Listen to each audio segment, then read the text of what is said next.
해서 가지고 오는 단계에서부터 좀 석연치 않은 부분들이 있었다는 거고 증개축이라고요.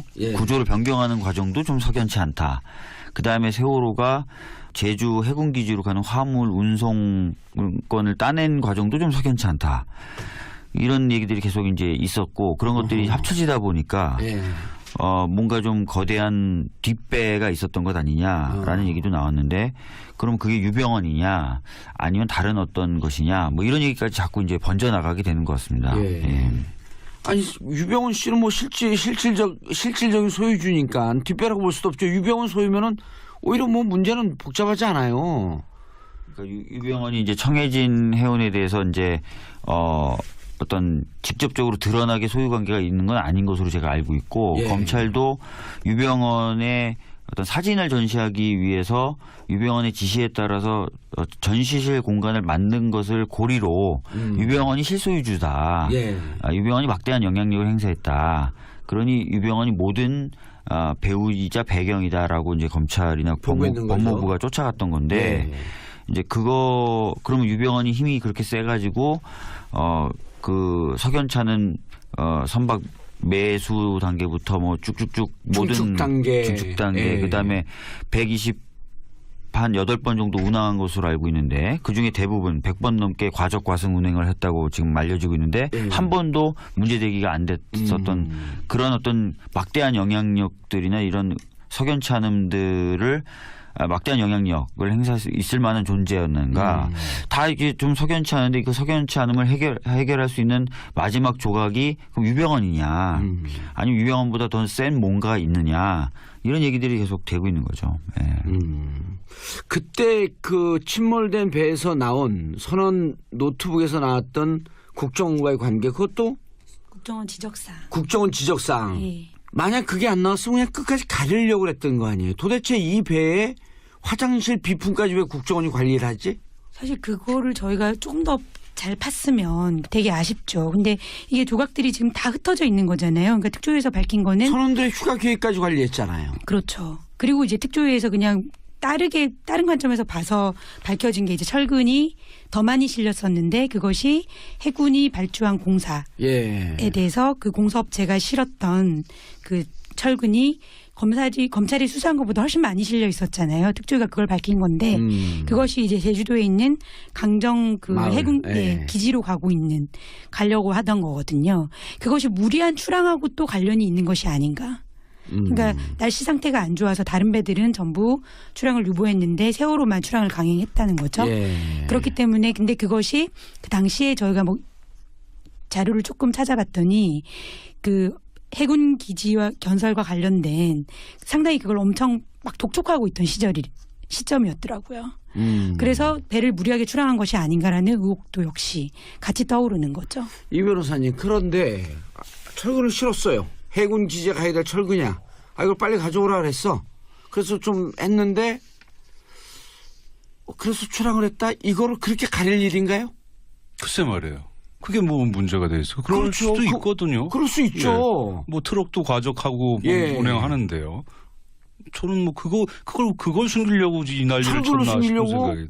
이거 조사하는 과정을 봤을 거 아니에요. 그렇죠. 우병우 아저씨는 철근 숨기려고 더 이상 압수수색하지 말라 그랬던 거예요? 그건 아닐 거 아니에요. 그렇죠. 그거라고 보기는 어렵죠. 그럼 뭐예요? 세 분들 뭐 하셨어요 도대체? 죄송합니다. 갑자기지 아닌가? 갑자기. 그러니까 그런 질문을 이제 저는 많이 받거든요. 그러니까 끝나고 나서 뭐 기록 다 읽고 뭐 크게 했으니까 이제 좀 더 많이 알 것 같아서 뭐가 나온 게 있어 이렇게 그 뒤에 뭐 저녁 자리라든가 이런 데 받으면은 뭐 머리만 긁적거립니다. 죄송한 거죠. 이기 특조위 아까 재욱이 엄마하고 통화할 때도 그 얘기했지만 이기 특조위가 가도요.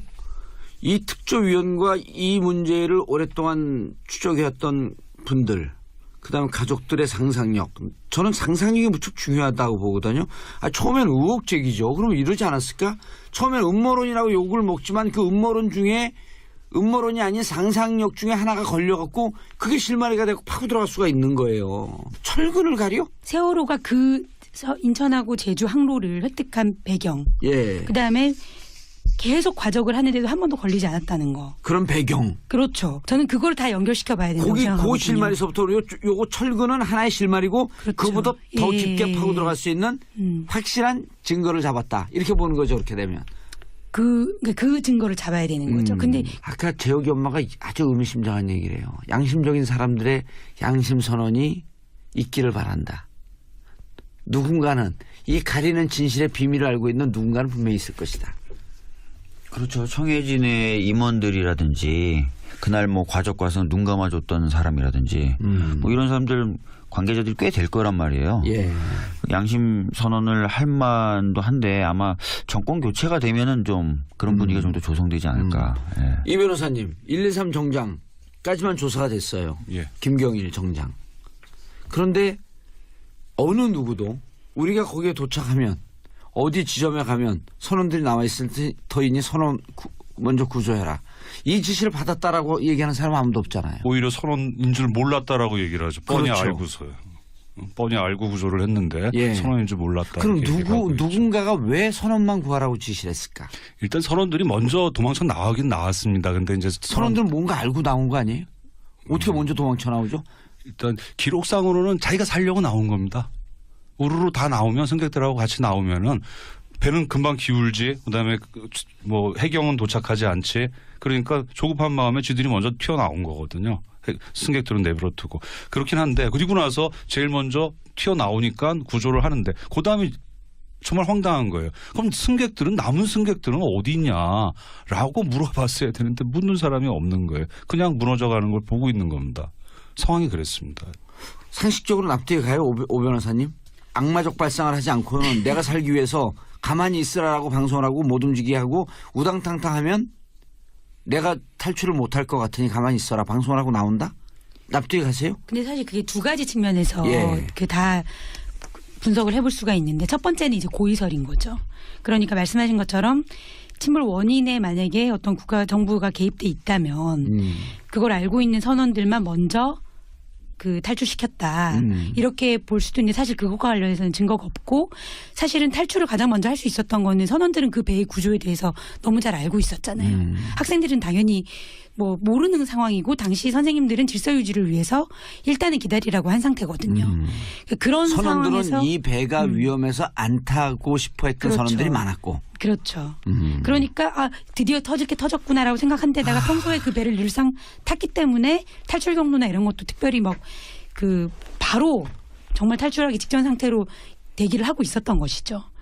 근데 그런 것과 플러스 평상시에 아무 훈련이 안 돼 있다 보니까 저는 가만히 있으라라고 말하는 것 자체가 전혀 매뉴얼에 안 맞는 거거든요. 원래 배에서는 일정한 배가 어느 정도 기울어지는 신호가 오면 그 신호를 무슨 전문 용어라고 뭐라고 하던데 그 신호가 뜨면 무조건 집결을 해야 돼요. 갑판으로. 네, 갑판으로 집결을 해서 미국 같은 데는 배를 타면 A, B, C 구역을 나눠서 먼저 배에 탄 모든 사람들을 강당에 모아놓고 너는 A 구역, 너는 B 구역, 너는 C 구역이라고 재밌게 레크레이션 같은 걸 하면서 그거를 계속 주지시켜요. 그리고 만약에 그 사람이 그 강당에 안 오잖아요. 그 안 온 사람한테는 벌금을 매긴다고 하면서 되게 강제를 하거든요. 왜냐하면 그 갑판에 모이는 것 자체가 그러니까 탈출의 첫 번째. 구조의 첫 번째, 매뉴얼의 그렇죠. 첫 번째. 매뉴얼의 첫 번째 가장 중요한 행동이기 때문이죠. 근데 우리는 그게 안 되니까 그냥 사람들이 막 우르르 나가면 다치지 않을까 이런 생각 때문인지 아니면 고의적인 건지 그냥 가만히 있으라고 아니 선원이 최신적인 그런 매뉴얼에 문제였던 거죠. 무지하고 매뉴얼을 훈련을 하지 않았다고 할지라도 선원이라고 한다면 기본적으로 아주 상식적으로 어디 무슨 책을 봐도 구명조끼를 차려입고 가장 탈출하기 쉬운 통로에 모여있든지 갑판으로 모여라라고 하는 것은 선원들이면 기본적으로 인식을 하고 있었을 거거든요. 그런데 가만히 있으라라고 하는 것은 죽으라라고 하는 얘기나 똑같다라고 하는 걸 몰랐을까요? 그리고 사실은 배는 있는 침몰하고 상황에서 있는데. 마지막 상황에서 가만히 있으라고 방송을 마지막까지 했던 그 분이 사실은 본인은 나왔으니까요. 그래서 사실은 좀 특조에서도 마지막까지 그분을 고발할 것이냐 말 것이냐를 전원위원회에서 계속 논의를 했는데 사실은 대법원 판례에 부딪혀서 못한 측면이 있거든요.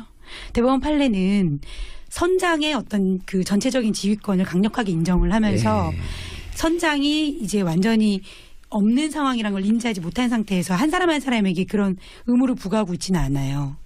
예. 그럼 하여간 복잡한 논리 때문에. 박 의원님. 네. 모든 책임은 박 의원님한테 있습니다. 네, 알겠습니다. 박 의원님을 국회의원을 하라고 명령을 내린 건 세월호 가족들이거든. 네. 그리고 세월호 아이들이고. 네. 책임지세요. 하야하실 거예요? 지금 아까 이제 재욱 어머님도 잠깐 얘기하셨는데 그 11월에 발족하는 특조위를 어떻게든 좀 당겨야 될 필요가 있어요. 예. 왜냐하면은 조사가 제대로 그러네. 이루어지려면 증거가 조금이라도 남아 있을 때 조사가 이루어져야 되거든요. 예. 그렇기 때문에 좀 당겨야 되는데 그 법으로 이제 의회 차원에서 당기려면 이제 현재 구도에서는 이제 자유한국당이나 바른당하고 또 협상을 해야 돼요. 예. 하여튼 정권이 바뀌면 좀 분위기가 바뀔 테니까 그 노력을 좀 해보고요. 예. 만약에 안 되면 정권 바뀐 상태에서는 그냥 검찰에게 예. 힘을 실어주면서 철저히 수사하라고 해도 되거든요. 또 하나 방법을 제가 제시하면 안 될까요? 맞습니다. 국회의원님도 아닌데 이런 제시해갖고 좀 죄송하긴 하지만 그 받아들이시겠어요? 예. 받아들이기 싫으면 하야하세요. 대통령 직속으로 네. 조사위원회 꾸리면 됩니다. 그것도 방법일 것 같아요. 예, 그게 네. 가장 강력하고 대통령 직속으로 꾸리고 국회 추천 몇 명, 검찰 추천 몇 명, 해양대 추천 몇 명, 전문가 추천 몇 명 해갖고 특조위로 꾸려서 대통령 직속 산하. 네. 이건 임기 5년간 함께 간다. 좋으신 생각인데요. 네. 전 좋은 생각만 얘기합니다. 누가 대통령이 됐든지 간에 새 그럼요. 대통령은 무조건 안전한 나라 만들어야 되거든요. 예. 그러면은 사고 원인을 알아야 되는 거죠. 예. 그래야 그게 안전한 나라를 만들 수 있는 첫걸음이 될 겁니다. 2017년 5월을 국가 안전의 나라 원년으로 선포한다. 좋잖아요? 좋습니다. 대통령 된 것 같죠, 제가? 예. 아우, 깜놀. 이왕 하는 거 상시점검 기구로 좀 만들어주세요. 그러니까 세월호를 시작으로 해서 예. 사실 우리가 너무 많잖아요. 지금 저한테 부탁하는 거예요? 네. 받아드리겠습니다. 안 그러면 하야하시고. 아유, 우리가 세월호 얘기하면서 이렇게 웃으면 안 돼.